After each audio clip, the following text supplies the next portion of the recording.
লিখতে হবে কিছু না কিছু। তোমাদের খাতাটা বের করো তো। হ্যাঁ দাঁড়িয়ে দাঁড়িয়ে ভিজিট করলে দাঁড়িয়ে দাঁড়িয়ে ভিজিট করতে হবে। লেখা করে লিখতে হবে। লিখবা একজন লিখে নিলে তো সবার সঙ্গে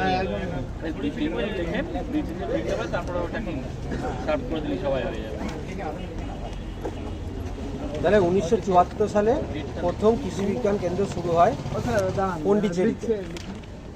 1974 সালে প্রথম কৃষি বিজ্ঞান কেন্দ্র স্থাপিত হয় পন্ডিচেরিতে। প্রথমে এটা একটা প্রজেক্ট মোডে প্রথম শুরু হয় এবং পরবর্তীকালে আস্তে আস্তে কৃষি বিজ্ঞান কেন্দ্র বাড়তে থাকে। এখন সারা ভারতবর্ষে কৃষি বিজ্ঞান কেন্দ্রের সংখ্যা 731টি।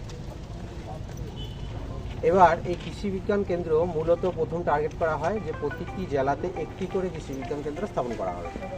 হ্যাঁ, বর্তমানে আমরা কিছু জেলাতে আমরা লক্ষ্য করি যে একের অধিক কৃষি বিজ্ঞান কেন্দ্র রয়েছে।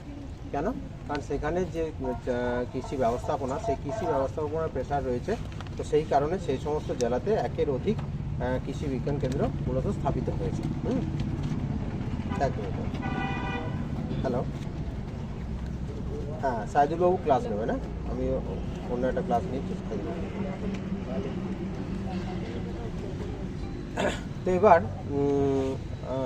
আপনার কৃষি বিজ্ঞান কেন্দ্র, হ্যাঁ 731টি কৃষি বিজ্ঞান কেন্দ্র রয়েছে। তো জেলা প্রতি একটি করে কৃষি বিজ্ঞান কেন্দ্র প্রথম স্থাপন করা হয় এবং কিছু কিছু জেলাতে আমরা একের অধিক কৃষি বিজ্ঞান কেন্দ্র লক্ষ্য করি এবং সেখানে এস্টাবলিশমেন্ট করা হয়েছে। যেমন ধরুন নদিয়ার রেসপেক্টে যদি ভাবা হয়, নদিয়াতে 2টি কৃষি বিজ্ঞান কেন্দ্র রয়েছে। একটি রয়েছে এই বিধানচন্দ্র কৃষি বিশ্ববিদ্যালয়ের আন্ডারে নদিয়া কৃষি বিজ্ঞান কেন্দ্র, যেখানে আপনারা ভিজিট করছেন। আর দ্বিতীয় কৃষি বিজ্ঞান কেন্দ্রটি রয়েছে এনডিআরআই ক্যাম্পাস রয়েছে কল্যাণীতে। সেই এনডিআরআই ন্যাশনাল ডেয়ারি রিসার্চ ইনস্টিটিউট, সেই ক্যাম্পাসের একটি কৃষি বিজ্ঞান কেন্দ্র রয়েছে, নদিয়া কৃষি বিজ্ঞান কেন্দ্র অ্যাডিশনাল। এরকম প্রত্যেকটি জেলাতেই কিন্তু একটি করে কৃষি বিজ্ঞান কেন্দ্র রয়েছে। আমাদের পশ্চিমবঙ্গের ক্ষেত্রে যদি দেখি, তাহলে আগে যেমন অবিভক্ত পশ্চিম মেদিনীপুর ছিল, সেটা যেমন ভাগ হয়ে ঝাড়গ্রাম একটা আলাদা জেলা হয়েছে। আগের যে কৃষি বিজ্ঞান কেন্দ্রটি ছিল সেটি ঝাড়গ্রাম জেলার মধ্যে থাকায় ওটা ঝাড়গ্রাম জেলার জন্য হয়ে গেছে। পশ্চিম মেদিনীপুরে এখন পর্যন্ত কৃষি বিজ্ঞান কেন্দ্র নেই। তাছাড়া বেশিরভাগ সমস্ত জেলাতেই কিন্তু কৃষি বিজ্ঞান কেন্দ্র রয়েছে। এবার কৃষি বিজ্ঞান কেন্দ্র কিভাবে রান করে? কৃষি বিজ্ঞান কেন্দ্র রান করে মূলত 2টি অর্গানাইজেশনের সহযোগিতা নিয়ে।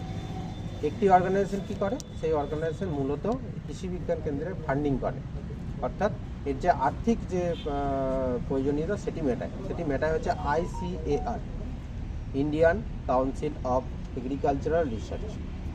সারা ভারতবর্ষের কৃষি গবেষণা, কৃষি নিয়ে পড়াশোনা এবং কৃষির সম্প্রসারণ, এই 3টি কাজ এই ICAR করে, Indian Council of Agricultural research.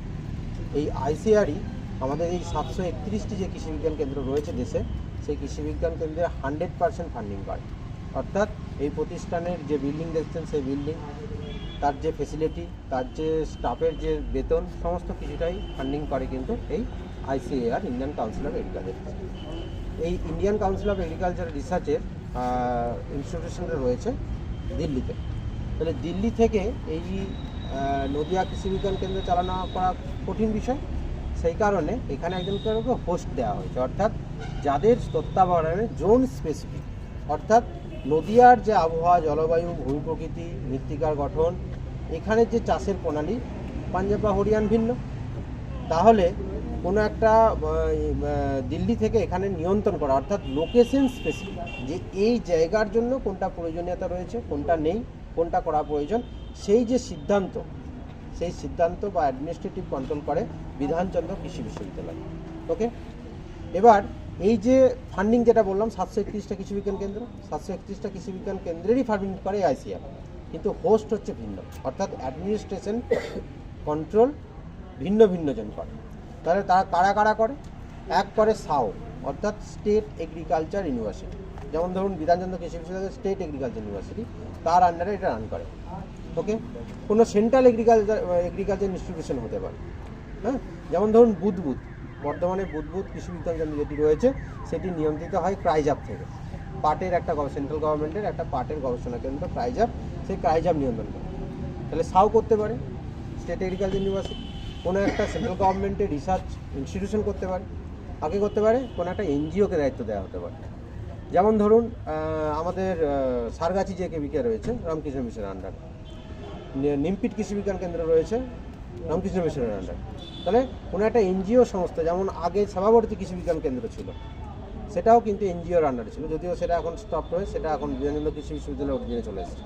তাহলে কোনো এনজিও তার নিয়ন্ত্রণ করতে পারে। আরেকটা করতে পারে আমাদের স্টেট গভর্নমেন্টের কোনো দপ্তর, যেমন ধরুন বাঁকুড়ার যে সোনামুখীতে কৃষি বিজ্ঞান কেন্দ্র রয়েছে, সেটা নিয়ন্ত্রণ করে সিএডিসি, সিএডিসি। হ্যাঁ, তো ওয়েস্টবেঙ্গল গভর্নমেন্টের সিএডিসি পঞ্চায়েত উন্নয়ন দপ্তর, তার আন্ডারে যে সিএডিসি রান করে, সেই সিএডিসি নিয়ন্ত্রণ করে এই সোনামুখী কৃষি বিজ্ঞান। তাহলে মূলত তাহলে হোস্ট হচ্ছে, অর্থাৎ অ্যাডমিনিস্ট্রেটিভ কন্ট্রোল হচ্ছে এতজনের আন্ডারে হতে পারে, যে কারো আন্ডারে ফান্ডিং করছে আইসিআর। বোঝা গেছে? এবার আপনারা যে কৃষি বিজ্ঞান কেন্দ্রে ঘুরতে মানে এক্সপোজার ভিজিটে এসছেন, সেটি মূলত বিধানচন্দ্র কৃষি বিশ্ববিদ্যালয়ের আন্ডারে, যেটা মূল ক্যাম্পাস হচ্ছে মোহনপুর। এই বিধানচন্দ্র কৃষি বিশ্ববিদ্যালয়ের আন্ডারে মূলত 5টি কৃষি বিজ্ঞান কেন্দ্র রয়েছে। একটি হচ্ছে নদিয়া গয়েশপুরে, হুগলি কৃষি বিজ্ঞান কেন্দ্র, যেটি রয়েছে চুঁচুড়াতে। তারপর হচ্ছে হাওড়া কৃষি বিজ্ঞান কেন্দ্র, যেটি রয়েছে জগৎবল্লভপুরে। পূর্ব মেদিনীপুর কৃষি বিজ্ঞান কেন্দ্র, যেটি রয়েছে নন্দকুমারে। এবং ঝাড়গ্রাম কৃষি বিজ্ঞান কেন্দ্র, যেটি রয়েছে কদমকাননে। এই 5টি কৃষি বিজ্ঞান কেন্দ্র আমাদের বিধানচন্দ্র কৃষি বিশ্ববিদ্যালয়ের আন্ডারে নিয়ন্ত্রিত আছে। এবার যে কোশ্চেনটা এসেছিলাম, যে প্রত্যেকটি ব্লকে কৃষি দপ্তর রয়েছে, কিছু কিছু ক্ষেত্রে কেপিএস রয়েছে গ্রাম পঞ্চায়েত লেভেলে, সে পোস্ট বেশিরভাগই হয়তো ভ্যাকেন্ট বা কিছু কিছু জায়গায় কিছু কেমন রয়েছে। তো তার সত্ত্বেও এই জেলা প্রতি একটা করে কৃষি বিজ্ঞান কেন্দ্রের প্রয়োজন হলো কেন? কৃষি বিজ্ঞান কেন্দ্রের প্রয়োজনীয়তাটা হচ্ছে যে এক ছাদের তলায় সমস্ত ধরনের বিশেষজ্ঞকে অ্যাভেলেবেল পাওয়া। কারণ আপনি যখন ব্লকের অফিসারের কাছে গেলেন, তিনি হয়তো পার্টিকুলার একটা বিষয়ের বিশেষজ্ঞ।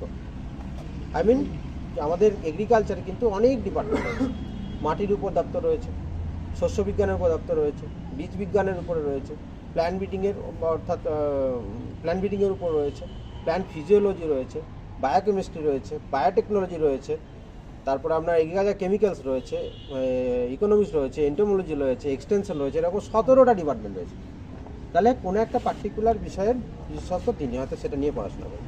তাহলে তার পক্ষে এই যে স্পেশালাইজেশন যে ব্যাপারটা, সেই স্পেশালাইজেশন ব্যাপারটা কিন্তু তার একার পক্ষে দেওয়াটা সম্ভব নয়, 1 নম্বর। 2 নম্বর হচ্ছে অ্যাডমিনিস্ট্রেটিভ কাজের পেশা স্বাভাবিকভাবেই রয়েছে। তাহলে চাষিকে যে তথ্য বা যে বিষয়টা তাকে অবগত করা দরকার, তার পক্ষে সম্ভব হয়ে পড়ে। এবার এই নদিয়া কৃষি বিজ্ঞান কেন্দ্রে আমাদের মূলত যে স্ট্রাকচার, অর্থাৎ শুধু কৃষি বিজ্ঞান কেন্দ্রের যে স্ট্রাকচার রয়েছে, সেখানে মূলত 5 থেকে 6 জন বিভিন্ন সাবজেক্টে এক্সপার্ট রয়েছে। আমাদের যেমন কৃষি বিজ্ঞান কেন্দ্রে আমি রয়েছি শস্য বিজ্ঞানের বিশেষজ্ঞ, সেরকম মাটির বিশেষজ্ঞ রয়েছেন, হর্টিকালচার অর্থাৎ উদ্যান পালনের বিশেষজ্ঞ রয়েছেন, রোগ এবং পোকার বিশেষজ্ঞ রয়েছেন, বীজ বিজ্ঞানের বিশেষজ্ঞ রয়েছেন। হ্যাঁ, এরকম করে বিভিন্ন সাবজেক্টের উপর বিশেষজ্ঞ রয়েছে। তাহলে কৃষক বন্ধু তার প্রবলেম নিয়ে খুব সহজে এক ছাদের তলা থেকে বিভিন্ন ধরনের তথ্য পেতে পারেন, এটা একটা উদ্দেশ্য। দ্বিতীয় উদ্দেশ্য হচ্ছে আমাদের এই কৃষি বিজ্ঞান কেন্দ্রগুলি মূলত বলা হয় যে ল্যাব টু ল্যান্ড, অর্থাৎ গবেষণাগার থেকে যে তথ্য উদ্ভূত হচ্ছে, সেই তথ্যকে ফার্মার্সের ল্যান্ড পর্যন্ত, তার ল্যাব থেকে ল্যান্ড পর্যন্ত পৌঁছে দেওয়ার যে ব্রিজ, সেই ব্রিজ বা সেতু বন্ধনের কাজ করে এই কৃষি বিজ্ঞান কেন্দ্র। সাপোজ ধরুন পাঞ্জাব এগ্রিকালচার ইউনিভার্সিটি কোনো একটা গবেষণা করে কোনো একটা তথ্য আবিষ্কার করলো, সেই তথ্যটা এই গয়েশপুরে একজন ক্ষুদ্র প্রান্তিক কৃষকের পক্ষে সেই তথ্য পাওয়া বা জানা সম্ভব না। সম্ভব কি? সম্ভব নয়। সেটা কীভাবে সম্ভব? সেটা সম্ভব কৃষি বিজ্ঞান কেন্দ্রের মাধ্যমে। সেই যে গবেষণালব্ধ যে ফল, সেই গবেষণালব্ধ যে ফলটি, সেই ফলটি পাঞ্জাবে হয়তো কোনো একটা জায়গাতে সেটা প্রতিষ্ঠিত হয়েছে বা সেটা লাভজনক হিসাবে দেখা গেছে, সেই তথ্য বা প্রযুক্তিটি আমাদের এই গয়েশপুরে সেটা লাভজনক হবে কিনা আদৌ, সেটা চাষি গ্রহণ করবে কিনা, লাভজনক না হলে চাষি গ্রহণ করবে না। তাহলে সেটি লাভজনক কতটা হবে, এখানে চাষির জন্য লাভজনক হবে কিনা, এই আবহাওয়াতে সেই প্রযুক্তিটা ফিট করবে কিনা, সেখান থেকে চাষি লাভবান হতে পারবে কিনা, লাভবান না হলে তবেই সেটা গ্রহণ করবে কিনা, এই যে বিষয়টা, সেই বিষয়টা কিন্তু এই সেতু বন্ধনের কাজটা করে কৃষি বিজ্ঞান কেন্দ্র। এবার আমাদের যে কর্মকাণ্ড, সেই কর্মকাণ্ডটা কীভাবে চাষির কাছে পৌঁছায়, আমি তো সেই টেকনোলজি ধরুন আমি পাঞ্জাব থেকে নিয়ে এলাম, নিয়ে এসে তো আমি চাষির বাড়ি বাড়ি গিয়ে আমি তথ্য সরবরাহ করবো না। তাহলে কীভাবে করা হয়, তার কিছু মাধ্যম রয়েছে। প্রথম মাধ্যম হচ্ছে OFT, নোট করুন, OFT, on farm testing, on farm testing. দ্বিতীয় হচ্ছে FLD, ডি OFT অন ফার্ম টেস্টিং হয়েছে। দ্বিতীয় হচ্ছে FLD front line demonstration, front line demonstration, front line demonstration হয়েছে। Front line demonstration. 3 নাম্বার হচ্ছে ট্রেনিং। 3 নাম্বার হচ্ছে ট্রেনিং। এবার অন ফার্ম টেস্টিংটা কী জিনিস? অন ফার্ম টেস্টিংটা হচ্ছে যে আমি গবেষণা করলাম একটা কন্ট্রোল কন্ডিশনে, আমার রিসার্চের ফিল্ডে বা আমার রিসার্চের ল্যাবরেটরিতে আমি গবেষণাটা করলাম। তাহলে সেই গবেষণাটা যখন আমি চাষির জমিতে করব, সেটা ফ্রুটফুল তো নাও হতে পারে। আমি কন্ট্রোল কন্ডিশনে করেছি, আমার যা যা দরকার আমি সরকারি টাকায় গবেষণাটা করেছি, আমার যা দরকার তাই কিনেছি, সব কিছু করেছি। এবার সেটা চাষিকে দিয়ে যখন করাবো বা চাষির ফিল্ডে চাষি যখন নিজে করবে, সেটা কি আদৌ ফ্রুটফুল হচ্ছে, সেটা কি চাষির লাভজনক হচ্ছে, সেটা দেখার জন্য আমরা কি করব, সেই টেকনোলজিটা নিয়ে চাষির নিজের জমিতে চাষিকে হাতে নাতে আমরা তাকে করে দেখাবো যে আপনি এটা আপনি আপনার মতো করুন, কিন্তু আমি যে টেকনোলজি দিই সেই টেকনোলজিটা আমি অল্প একটু জমিতে করব, করে দেখুন যে আমি যে টেকনোলজিটা বলছি সেটা আর আপনি যেটা করছেন সেটা দুটোর মধ্যে পার্থক্য পাচ্ছেন কিনা, আমি যে টেকনোলজিটা আপনাকে দিচ্ছি সেটা আপনার লাভবান আপনি হতে পারছেন কিনা। তাহলে করা হলো, প্রথম বছর দেখা গেল নতুন প্রযুক্তিটা অ্যাকসেপ্টেবল হলো, তার লাভজনক হলো। এমনও তো হতে পারে যে কোনো কারণবশত প্রথম বছরে লাভ হয়ে গেছে, আদতে হয়তো পরবর্তীকালে লাভ হবে না, হতে পারে তো। তাহলে তখন সেটা আমরা কি করলাম, সেটা আমরা 3 বছর ট্রায়াল করলাম। 3 বছর একই পদ্ধতিতে একইভাবে তার নিজের জমিতে তাকে দিয়ে আমরা করলাম। তাহলে 1 বছর আমার লাখ বাই চান্স ভালো হতে পারে, 3 বছর লাখ বাই চান্স ভালো হবে না। তাহলে পরপর আমরা 3 বছর ট্রায়াল করার পরে আমরা সেটা দেখব যে আদৌ যদি 3 বছরই যদি আমরা লাভবান হতে পারি, তাহলে আমরা বুঝতে পারবো যে হ্যাঁ এই টেকনোলজিটা এই জায়গার জন্য ফিট করছে বা এই চাষির জন্য ফিট করছে। বোঝা গেছে? তাহলে সেটা যখন আমরা ট্রায়াল করে আমরা যখন চাষির ফিল্ডে দেখে নিলাম যে সেটা আমার জন্য লাভজনক বা চাষির জন্য লাভজনক, তখন সেটা আমরা কি করলাম, সেটা আমরা লার্জ স্কেলে ট্রান্সফার করলাম সেই টেকনোলজি। লার্জ স্কেলে যখন করলাম আমরা সেটা তখন চলে গেল সেকেন্ড স্টেপে, ফ্রন্ট লাইন ডেমনস্ট্রেশন।